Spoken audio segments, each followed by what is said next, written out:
안녕하세요. 포유환율 영소입니다. 구독자 여러분 새해 복 많이 받으십시오. 우리나라는 그 설이 두 번이라 돼가지고 새해가 두 번입니다. 그러니까 두 번 여러분에게 복 많이 받으시라는 얘기를 할 수 있게 돼서 기분이 좋네요. 하여튼 지난 1월은 여러분들에게 힘든 그 월이었습니다. 물론 우리 포유환율연구소에서는 1월에 그 충격을 예고를 해드렸기 때문에 그 큰 피해자가 없을 것으로 기대하고 있는데, 그렇지만 이제 다른 유명 채널 방송을 들으신 분들은 아마 피해가 적지 않을 거예요. 미국도 그는 예외가 아닙니다. 미국의 경우에 어느 정도 하락을 했느냐 하면요, 그 S&P 500 기업 중에서, 그러니까 500개 기업 중에서 주가가 고점 대비 50% 하락한 기업이 48%나 되죠. 그러니까 약 한 절반 가량 기업은 고점 대비 반토막 난 거죠. 근데 지수를 보더라도 2009년이 이제 미국에서 금융위기가 발생한 바로 직후죠.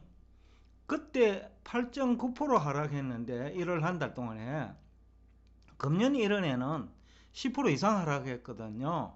물론 2008년 10월에 이제 많이 하락했기 때문에 2009년에 하락폭이 적은 것도 있지만은 금년에 이제 하락폭이 1월 기준으로는 거의 20년 만에 최고로 많이 하락을 했죠.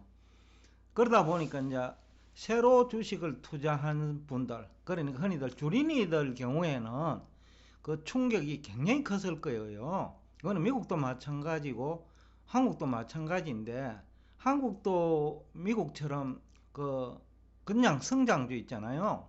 영업 실적이 수반되지 않는 성장주는 50% 빠진 기업이 많거든요. 포유환율연구소가 우량 기업 중에서도 그 매도를 의견을 제시한 뭐 네이버라든지 카카오라든지 그런 기업들도 막 30% 가까이 떨어졌으니까 엄청 떨어진 거죠. 그리고 한국도 삼성전자 등 약 한 10여 개 기업이 선방을 해서 그래도 지수가 덜 빠진 것이지, 실제로는 이제 종목 숫자로 보면 그 하락폭이 클 거예요. 특히 지난해 정권 전문가들이 추천한 영업 실적이 수반되지 않는 주식들, 그러니까 2차전지도 많이 빠졌고요. 그러니까 이제 여러분한테는 좀 죄송하기도 한데, 이 시장에 대한 이해가 부족하면 종목을, 아무리 훌륭한 종목을 선택을 해도 피해는 피할 길이 없죠. 그래서 이제 포유환율연구소가 계속해서 주변 지식의 중요성을 강조를 하거든요. 그리고 우리 홈페이지에 있는 이 그림을 계속 가지고 오는 이유도 이게 전부 주변 지식과 관련된 얘기예요. 그러니까 주식 전문가라고 하더라도 채권 시장에 대한 이해가 부족하면 당하는 거고, 그 다음에 환율에 대한 이해가 부족해도 당하는 거고, 실물 경제에 대한 이해가 부족해도 당하는 거예요. 그러니까 주변 지식이 부족하면 아무리 종목을 뭐 밤에 새워가면서 연구를 해도 터질 수밖에 없는 것이 금융시장이에요. 그만큼 이제 주변 지식이 중요하기 때문에 이 주변 지식도 그렇습니다.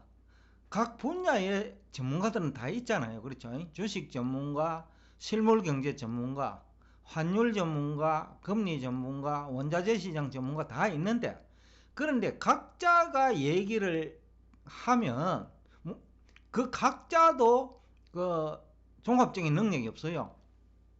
예를 들어서 장님이 코끼리 만지면 코를 만진 사람의 코끼리에 대한 이해와 그 다음에 꼬리를 만진 사람의 코끼리에 대한 이해가 다를 거고, 코끼리 몸을 만진 사람은 또 다른 생각을 가진단 말이죠. 자산시장도 똑같아요. 정권 전문가, 흔히들 주식 전문가는 금리에 대한 이해가 부족하거든요. 그러다 보니 기준금리 중심으로 얘기하는데 결국은 국채 10년물 금리, 2년물 금리가 오르면서 기준금리 인상도 하지 않아도 그 주가는 흘러내리거든요. 바로 그런 거. 또 실물 경제도 마찬가지죠. 실물 경제 중심으로 하다 보면 어떤 문제가 생기느냐 하면 뭐 김영익 교수님이 그 예인데, 수출 실적과 주가는 상관관계 있는 것이 비정상인데 마치 그것이 큰 상관관계가 있는 것처럼 얘기를 하거든요. 여금 실적이 더 중요한데, 그리고 물가가 오르면 또 기업의 그 마진율이 떨어지는데, 또 환율과 물가가 동시에 오르면 실질소득이 감소하는데, 그런 구체적인 주변 지식에 대한 이해는 없고 그냥 그 성장률이나 그렇지 않으면 수출 실적 정도, 그 다음에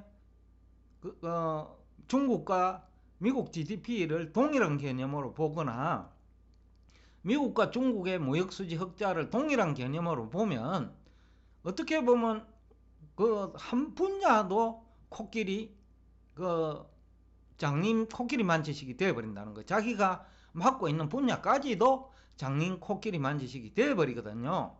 그런데 금융시장은 그 관련 분야 전체를 다 반영한다는 거죠. 그래서 물리학에서 작용 반작용의 법칙이 그 철저하게 그 지배되는 시장이 그 금융시장이거든요. 그러니까 물가가 오르니까 시장금리가 오르고, 시장금리가 오르니까 연준이 기준금리를 인상하니까 결국은 물가가 문제인 거죠. 그죠? 그래서 작용을 물가에서 작용이 일어나니까 반작용으로 시장금리 오르고 그 다음에 주가 빠지고, 그런 형상이 이제 지배하는 그 시장이 이제 금융시장이거든요. 그러니까 자기 분야도 주변 지식이 없으면 모르는 것이 금융시장이죠. 그러다가 어쩌다가 맞았다고 하더라도 그건 우연의 일치지, 논리적으로 그분이 설명을 잘 해가지고 그 주가 하락을 그 정확하게 전망했다, 그거는 아니거든요. 그래서 제가 한 번씩 지적하기도 하는데, 여하튼 지난 1월은 정말 힘든 1월이었는데 일단 뭐 기술적 반등은 뭐 있을 수밖에 없는 거죠. 낙폭 과대에 대한 심리적 그게 반등이 있으니까. 그러니까 이제 이 기술적 반등 성격이 이제 우선은 강하고, 그런데 근본적인 악재는 지금도 이제 한 두 개가 남아 있어요. 그게 뭐냐 하면 이제 10월 이후, 그러니까 지난해 11월 이후라고 봐야 되겠네요. 그때 이후 이제 많은 주식들이 하락을 했잖아요. 그리고 지난해 11월부터 연말까지 주가 하락 국면에서도 다수의 종목은 약 한 40% 하락했거든요. 그런데 소수의 기업 때문에 지수가 살아남은 거죠. 그런데 개별 종목 투자자 입장에서 보면 소비 여력이 현저하게 약화됐단 말이죠. 지난해 12월 이후. 그래서 내구재 소비가 그 통계를 보면 12월부터 약 한 0.9% 정도 줄었으니까 1월에는 더 많이 줄었을 거예요. 2월까지 줄 거예요. 그러니까 1분기 이제 실적이 이제 기대에 훨씬 못 미칠 겁니다. 더군다나 연말에는 밀어내기 수출도 하고, 또 밀어내기 수출이 아니더라도 연말 실적을 가지고 평가를 받기 때문에 그 조직원들은, 그러니까 4분기에 공격적으로 이제 매출을 했을 거고, 그러다 보면 1분기 들어와 가지고는 그 기저 효과가 나타나는 거죠. 그런 것이 있는 데다가 주가가 큰 폭으로 하락을 하면서 그 소비 여력이 많이 약화됐죠. 특히 내구재가. 자동차나 그 가전제품 같은 데는 소득 대비 가격이 비싸잖아요. 근데 주가가 큰 폭으로 하락하고 자산소득이 증가해야 소비가 느는데 자산소득이 크게 감소한 거죠. 그래서 테슬라 주가가 예상보다 큰 폭으로 하락한 이유 중에 하나도 자산소득이 감소한 것이 원인입니다. 그러니까 주식 투자를 해갖고 그 소득이 생기면 테슬라 자동차를 구입할 수 있는데 자산시장에서 실패를 해버리니, 그러니까 소비가 불가능한 거죠. 내구재 같은 경우는. 그래서 이제 테슬라 주가가 좀 더 빠질 것이다, 왜냐하면 1분기 매출액이 현저하게 안 나올 거거든요. 그러니까 한 번 더 테슬라 같은 내구재 관련 기업들은 하락이 남아있죠. 그래서 근본적인 악재가 하나가 더 남았다라는 얘기고, 그러니까 2분기 성장률이죠. 나머지 하나는 연준의 보유자산 매각인데, 아직까지 매각한다는 얘기는 했어요. 그런데 얼마나 매각하고 언제까지 매각할 것이라는 얘기를 안 하고 있단 말이죠. 근데 이 얘기는 굉장히 중요한 얘기거든요. 2020년 5월 이후에 증가한 돈이 약 한 4조 5천억 달러인데, 이 돈이 작은 돈이 아닌데 언제까지 줄일 것이냐, 아니면 이 중에 절반만 줄일 것이냐, 또 절반 줄인다고 하더라도 언제까지 줄일 것이냐라는 건 대단히 중요한 거거든요. 그거는 은행들 또는 기관 투자자들의 전략하고 관련되어 있거든요. 그렇기 때문에 또 시장금리하고도 관련되어 있어요. 그러니까 추가적으로 이 시장금리가 2%를 돌파할 수 있는 것도 연준 보유자산 매각 속도와 금액이죠. 그러니까 큰 악재 또 다른 게 하나가 남아있다라는 거죠.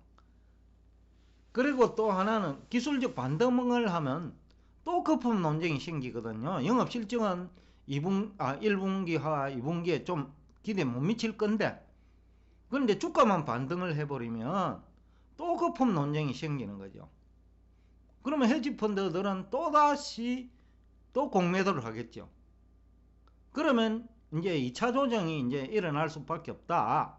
그런 얘기가 이제 가능한 건데, 여하튼 오늘 연초라 돼가지고 좀 낙관적인 얘기를 해야 되는데, 굳이 낙관적인 얘기를 한다 하면 악재 중에 이제 과대평가된 게 있습니다. 다음 시간에 별도로 제가 한 번 더 얘기할 건데, 악재 중에 이제 과대평가된 게 있다. 그것이 테이퍼링 같은 거죠.